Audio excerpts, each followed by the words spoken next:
Welcome to Real Issue Podcast. I'm your host, Martel Llewellyn. Guys, if you are a Miami Heat fan, continue to like, share, comment, subscribe. Thank you for all the support. If you're an NBA fan, subscribe to the channel, and thank you for all the support. So the Miami Heat go up 3-0 in the Eastern Conference Finals versus the Boston Celtics. They win 128 to 102. Draymond Green came on Twitter last night and said, this undrafted player stuff is mad disrespectful to those guys.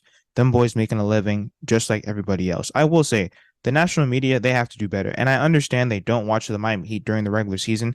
So when it comes to us being like in the Eastern Conference Finals and them having the knowledge on the Miami Heat, they're really just saying anything.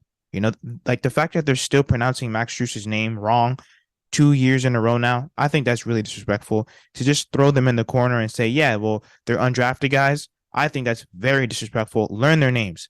And once again, yes, you can highlight that they're undrafted guys every once in a while, but if I had $1 for every single time somebody on ESPN or somebody covering the team pretty much just says, yeah, the undrafted guys and Jimmy Butler, the undrafted guys and Bam Adebayo, I would be a millionaire, because really that's all they harp on. They don't really talk about their game. They don't really know their names. And to be honest, since they haven't watched the Miami Heat, they have no recollection of how they play or the style of players that the Miami Heat have. They really just say that they're undrafted guys and they work hard.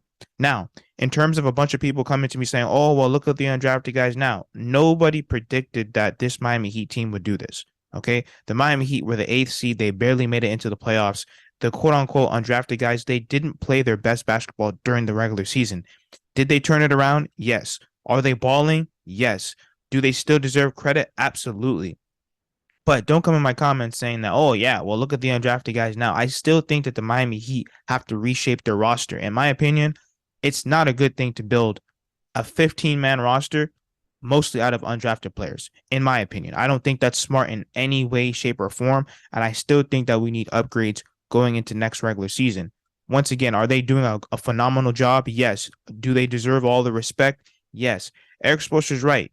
You really shouldn't just harp on it that they're undrafted. Say their names, learn their games, and learn how to pronounce their name properly. I think that's very disrespectful that they continue to pronounce Max Struess's name incorrectly, and they just label all the guys as undrafted and they don't know their names and they just throw them in the corner. So Draymond Green is right. Put some respect on their name because they're balling.